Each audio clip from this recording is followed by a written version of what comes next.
E várias capitais do país já anunciaram uma flexibilização do uso de máscaras em ambientes abertos e também fechados. A doutora Raquel Stuck, infectologista da Unicamp e consultora da Sociedade Brasileira de Infectologia, fala conosco agora sobre a situação dos casos de Covid aqui no Brasil.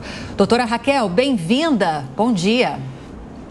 Olá, bom dia, Lívia. Bom dia, Tiago. É um prazer estar aqui falando com vocês, com todos que nos acompanham e com um panorama realmente otimista aqui no nosso país em relação aos nossos índices da Covid-19, mas eu diria que é um otimismo que deve ser cauteloso. Isso que eu ia questioná-la, doutora Raquel, porque esse foi o primeiro fim de semana, pelo menos aqui em São Paulo, de flexibilização do uso de máscaras em praticamente todos os ambientes, com exceção do transporte público e também de locais que fazem atendimento de serviços de saúde. Pelo menos aqui em São Paulo, em que houve essa flexibilização agora, é momento, diante dos dados epidemiológicos, para essa liberação do uso de máscaras? É nesse momento que a gente vê novas ondas da doença surgindo na China, em alguns países da Europa também. Podemos nos sentir seguros em relação a isso?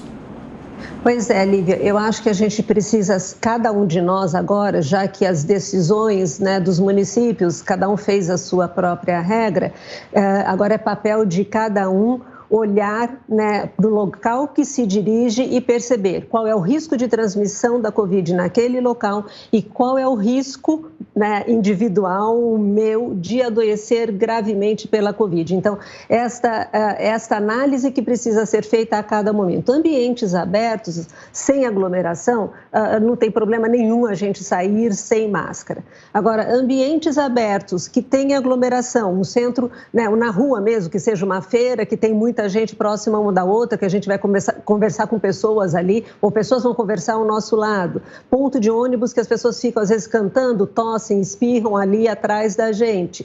E locais fechados, esta análise, eu tenho mais de 60 anos, eu sou diabético, eu sou obeso, independente da idade, eu sou imunossuprimido, eu não tenho a terceira dose da vacina, ou eu convivo com todas essas pessoas, ou no meu ambiente de trabalho, ou na minha família. Se a resposta for sim para algumas dessas perguntas, eu devo continuar usando a máscara nesses ambientes fechados ou nos ambientes abertos com aglomeração. Doutora, e em relação a outros países, a gente nesses últimos 2 anos viu o que acontecia em outros países e isso se repetia aqui no Brasil. Agora, há realmente um aumento de casos na Europa? Tem essa preocupação com a China? Até que ponto que isso pode de novo replicar aqui no Brasil? Tiago, em relação à China, nós vemos realmente um aumento absurdo de casos e, infelizmente, de mortes também. E qualquer porcentagem de 5% de pessoas na China são milhões de pessoas, isso tem um reflexo muito grande.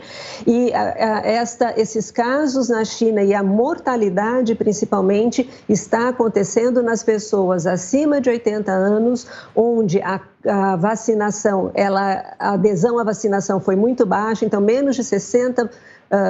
mais de 60%, da população acima de 80 anos na China não tomou a vacina, então estão absolutamente desprotegidos e eles correspondem a 90% da mortalidade agora. Então mostra que, confirma que a vacinação é importante, e nas outras faixas etárias lá a mortalidade é muito menor e se concentra daí naqueles que não foram vacinados. E a China agora pretende fazer a sua dose de reforço e usando daí uma vacina de RNA mensageiro, lembrando que a maior parte das vacinas feitas na China foram com vacinas de diversos fabricantes, mas de vírus morto. E lá quem está circulando é a Ômicron também. A preocupação que eu tenho muito grande em relação à China é que com essa explosão de número de casos, você tem uma maior transmissão do vírus e é uma receita muito fácil, quase que certeira, para novas variantes aparecerem, mas por enquanto é a Ômicron. Já na Europa, nós vemos agora uma ascensão de casos e inclusive de hospitalização, que nos preocupa muito pela subvariante da Ômicron, aquela que a gente chama chama de BA.2.2. Então, isso também preocupa. A gente sabe que o que acontece na Europa, na China, 8 semanas, 6 semanas depois, acontece aqui no Brasil. Então, isso acende um sinal de alerta, um sinal amarelo, que é preciso nós tomarmos mais cuidado. E agora, Tiago, Lívia e quem nos acompanha, meio-dia começa o outono, eu vi aqui São Paulo, está até mais frio aqui que em Campinas, vi a repórter toda agasalhada. Então, é uma estação do ano, outono e inverno, onde nós temos maior risco de doenças respiratórias, independente da Covid. E a máscara, ela é nossa companheira para impedir a transmissão ou que a gente venha pegar doenças respiratórias de um modo geral. Agora, doutora Raquel, a senhora mencionou o surgimento de variantes de preocupação e eu queria questioná-la a respeito da chamada Deltacron. Nessa semana que passou, o ministro da Saúde, Marcelo Queiroga, disse que 2 casos foram sequenciados e registrados dessa nova variante aqui no Brasil. Se não me engano, são 2 estados do norte do país, Amapá e Pará. E além de questionar a respeito dessa variante, se realmente precisamos nos preocupar com ela, queria que a senhora estabelecesse a relação entre o nível de vacinação de uma região e o surgimento de novas variantes. Porque nós sabemos que no norte do Brasil nós temos os menores índices de vacinação e justamente em 2 estados que registraram essa variante aqui no país. Começando pelo final, Lívia, realmente o nível de vacinação ele reflete o nosso grau de preocupação em relação ao surgimento de novos surtos, aumento de número de casos e uma maior gravidade da doença, com hospitalização e mortes, e também favorece uma maior transmissão do vírus e, portanto, o aparecimento de novas variantes, como você bem comentou. Nós sabemos que o Brasil ocupa a posição lá mais do que 100ª, em relação ao país que faz testes e, portanto, também de sequenciamento. Então, a gente faz esse exame muito pouco, mas de qualquer forma conseguimos detectar esta nova variante, mas que ela em si, pelo menos até o momento, nós já temos 2 semanas que a gente conhece a Deltacron, parece que ela não tem uma grande capacidade, nem aqui nem no resto do mundo, de transmissibilidade. Então, a preocupação com esta variante até este momento, ela parece que não nos trará um grande impacto, diferente da BA.2.2, que nós temos também circulando aqui no Brasil. A Fiocruz, no monitoramento de sequenciamento da Fiocruz, ela já aparece lá, e o que é esperado é que ela ocupe o lugar da Omicron, tradicional, vamos dizer assim, que foi que circulou agora aqui em janeiro, a BA.1, e que possa vir a causar o mesmo impacto que vem causando na Europa. O que a gente precisa daí, Olívia, pegando o gancho até da sua preocupação em relação à vacinação, o que a gente precisa para que a BA.2 não tenha um impacto grande em hospitalização e morte? Nós precisamos aumentar a nossa cobertura vacinal. Então, quem não vacinou acima de 5 anos, deve ser vacinado, e nós devemos fazer campanhas de todas as formas para incentivar, fomentar esta vacinação.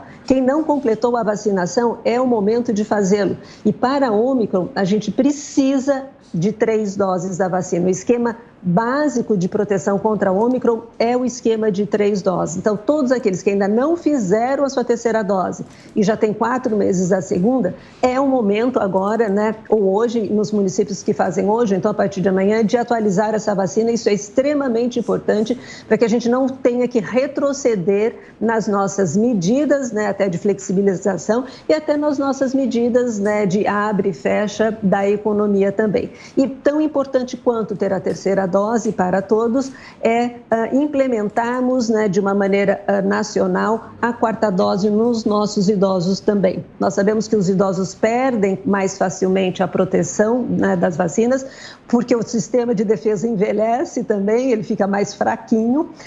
E nossos idosos já têm 4, 5, 6 meses da 3ª dose e eles precisam de uma 4ª dose. Então, isso com urgência também é importante que a gente faça, não só no estado de São Paulo, mas no país como um todo, para que os nossos idosos não corram o risco de adoecimento grave e morte agora pela Omicron. Doutora, a 4ª dose começa a ser aplicada nessa segunda-feira aqui em São Paulo, para quem tem mais de 80 anos. Eu pergunto, desde o começo da vacinação, já havia expectativa dos infectologistas de que essa vacinação seria realmente anual. Qual que é realmente a expectativa de que isso aconteça? Essa 4ª dose deve ser ampliada para toda a população? Nós sabemos que para os idosos, Tiago, sim. Então, aqueles acima de 60 anos, eles perdem a proteção ao longo dos meses e vão precisar... em vez de chamar de quarta dose, viu, Tiago, eu acho que eu gostaria até da gente passar e mudar, mas assim, isso é uma iniciativa minha, né? É a primeira dose, é a dose da vacina contra a Covid de 2022, né? A gente não conta as vacinas de gripe que a gente toma, né? Esse ano eu vou tomar a minha dose 45 da vacina de gripe. Não, eu vou tomar a vacina de gripe de 2022. Contra a Covid talvez seja a mesma coisa também. E para os idosos e para os imunodeprimidos, gravemente imunodeprimidos, talvez nós precisamos de duas doses ao ano da vacina. Então, a primeira dose de 2022 e talvez em julho uma segunda dose de 2022.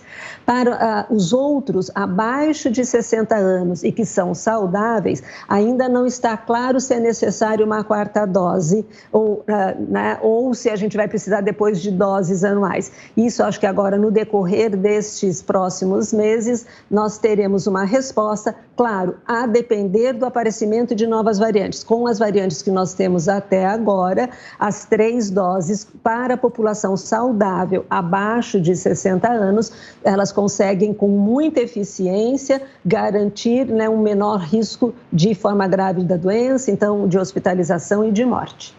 Agora, doutora, essas vacinas que estão sendo aplicadas hoje na população brasileira são as mesmas que começaram a ser produzidas 2 anos atrás ou já houve alguma atualização nessas substâncias? Lívia, são as mesmas vacinas e do ponto de vista da ciência eu acho isso até fantástico, né? Porque nós temos vacinas que elas foram desenhadas lá para o vírus lá de Wuhan, o ancestral, o vírus raiz, né? E com todas as variantes que surgiram, elas continuam sendo eficazes. O que houve teve que ter uma, vamos dizer, uma atualização em relação ao esquema de vacinação. Então, para as outras variantes, 2 doses foram suficientes, a maior parte delas, a Janssen, né, depois 1+1 também acabou sendo assim, mas para a Ômicron a gente sabe que precisa de 3 doses. Então, são as mesmas vacinas. O que nós temos de novidade do conhecimento adquirido ao longo desses 2 anos é que eu tenho um ganho muito maior da proteção individual, né, e da sociedade quando eu faço a dose de reforço, né, com vacina diferente da que eu fiz inicialmente.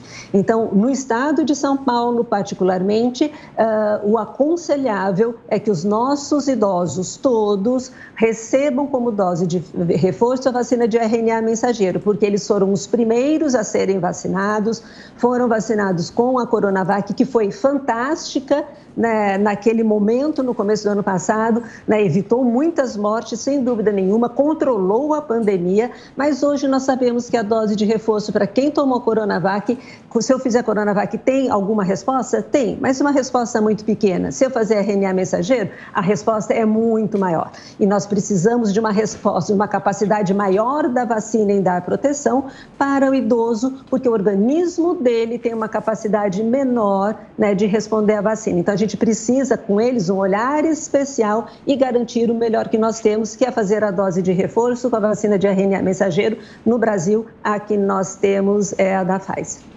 Tá certo, conversamos com a infectologista e consultora da Sociedade Brasileira de Infectologia, doutora Raquel Stuck. Doutora, obrigada pela entrevista, bom domingo. Um ótimo domingo para todos vocês, saúde para todos nós.